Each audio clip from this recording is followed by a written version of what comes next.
Savez-vous, tout ce qui est changeable est périssable tôt ou tard. Tout ce qui est changeable est périssable tôt ou tard.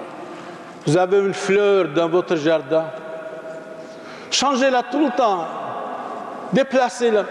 Eh bien, vous allez la démolir. Ici même, quand nous chantons, quand vous chantez en latin, c'est quelque chose de stabilité. La grande majorité des papes, les savants, les théologiens, les philosophes ont chanté tout ce que vous chantez parce qu'il y a une stabilité. Allez dans les autres églises, sont des photocopies. Ils donnent des photocopies aux fidèles. Et le deuxième dimanche, cette photocopie est déchirée, mise aux poubelles. Mise aux poubelles. Dans les écoles aussi, la même chose. C'est pour cela que les enfants n'apprennent rien. Dans les universités, la même chose. Ils donnent des photocopies. Nous donnons le livre. Stabilité. Alors, je vous conseille vivement, dans votre livre de la Sainte Messe, lisez le français d'abord, dans votre maison. Un peu de silence. Chez vous, quelques minutes, tous les jours, 10 minutes de spiritualité. Et quand vous allez à la Sainte Messe, vous allez comprendre facilement et vous êtes fiers d'écouter et d'entendre. Mais bien sûr, quand nous chantons le Veni Créateur, Esprit Saint, éclairez-nous, si vous n'avez pas lu chez vous dans la maison la traduction en français, ici vous pouvez être dérangé. Ce n'est pas la même chose dans les autres églises modernistes, une petite photocopie, après le lendemain jetée aux poubelles. Ici, c'est la stabilité. Vous êtes fiers quand vous allez au Vatican, quand vous allez au Japon, quand vous allez en Amérique, quand vous écoutez le credo catholique. Lisez une fois le credo catholique en français, et après, quand vous allez chanter en latin, vous allez être fiers.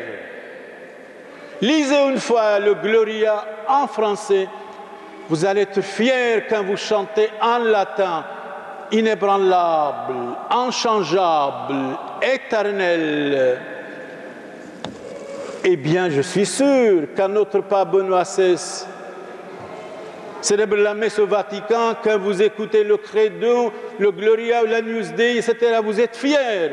Mais de temps en temps, il faut aussi méditer la parole de Dieu, méditer la parole de la Sainte Messe, écouter la parole de la Sainte Messe, traduire chez vous, c'est-à-dire nous avons en français et en latin. Lire d'abord en français chez vous. Quand vous venez à la messe, vous êtes bien, vous chantez harmonieusement, comme la très sainte Vierge Marie, je vous salue Marie, pleine de grâce. Ave Maria, gratia plena. Et vous êtes fiers. Alors, vous comprenez aisément à ce moment-là ce que vous chantez, ce que les autres chantent, ce que le prêtre dit à la Sainte Messe. Mais d'abord, tous les jours, 10 minutes chez vous, ça vaut la peine, 5 minutes même. Vous avez 24 heures. Une journée composée de 24 heures, 5 minutes de spiritualité, s'il vous plaît. 5 minutes. Et ça, je ne crois pas que vous avez ça chez vous. Je ne pense pas, vraiment pas. Peut-être exceptionnellement, 1%, même peut-être pas. C'est dommage et regrettable. Donc nous devons, comme dit Saint Paul, parler en temps et à contre-temps, même si nous dérangeons. Parler en temps et à contre-temps, faites reproche, même si nous dérangeons. Et Saint Paul nous dit, si, quand je suis faible, je dois être fort. Et Saint Paul dit, je ne peux pas plaire à tout le monde. Monseigneur Léonard ne peut pas plaire à tout le monde. Les corrompus immédiatement guettent ses paroles. Et il prend une de ses paroles tirée du contexte, oh là là, c'est la fin du monde. Tirer une parole du contexte, Disait Napoléon, vous pouvez pendre quelqu'un. Vous pouvez pendre quelqu'un si vous tirez une parole du contexte de l'écriture, du morceau de l'écriture, frères et sœurs. Donc, on ne peut pas plaire au monde. Vous savez, si vous lisez le réquisitoire de Jésus contre les méchants, vous seriez étonnés. Vous serez vraiment étonnés. Ça, vous lisez ça, cet réquisitoire de Christ contre les méchants, contre les pervertis, chapitre 23 de Saint Matthieu. Chapitre 23 de Saint Matthieu, vous allez être stupéfaits. Donc Jésus n'a jamais contenté tout le monde. Jésus n'a jamais dit, oui, tiens, ce que vous faites, c'est beau. Parle en temps et en contre-temps, même si les autres étaient fâchés. On ne peut pas contenter tout le monde. La vérité est sainte, nous devons la dire quoi qu'il arrive. Alors, Monseigneur Léonard parle, nous sommes tous avec vous, non seulement nous, mais des milliers d'autres. Bien sûr, ils sont silencieux, ils ne disent rien, ils sont empoisonnés, intoxiqués par les médias. Méfiez-vous, dimanche passé, je disais, l'indice du mal, l'école de Dieu, c'est la parole de Dieu. L'école du monde, c'est l'école du Satan. Alors, il faut choisir. Suivre Dieu ou le Satan. Eh bien, nous devons dire au Satan, arrière Satan, comme Jésus quand il a été tenté par le diable 3 fois dans le désert. Arrière Satan, je ne vous connais pas, vade retro Satanas. Seigneur, en tes mains je remets mon esprit, quoi qu'il arrive. Que la volonté de Dieu soit faite, quoi qu'il arrive. Pour le meilleur et pour le pire, nous devons accepter la parole de Dieu, parce que la parole de Dieu, c'est éternel et stable. Ave Maria, gratia plena.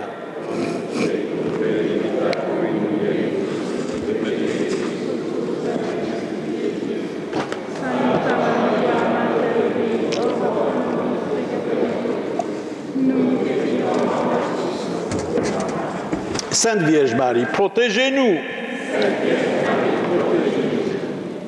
Esprit Saint, éclairez-nous.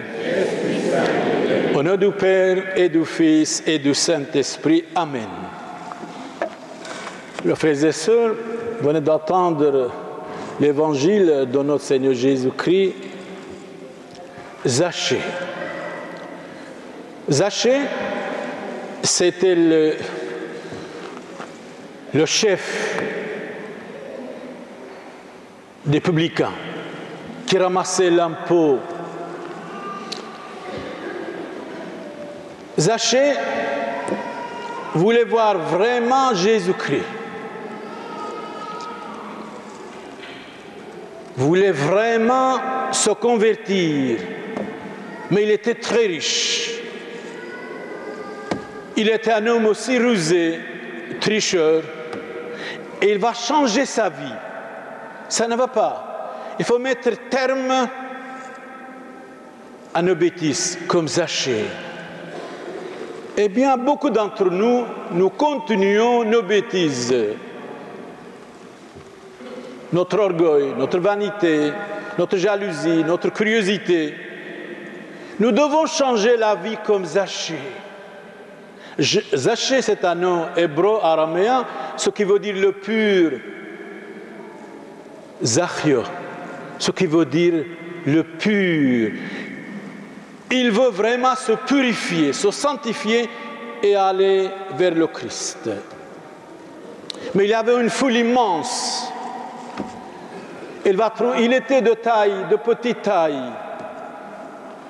Il va monter sur un petit figuier.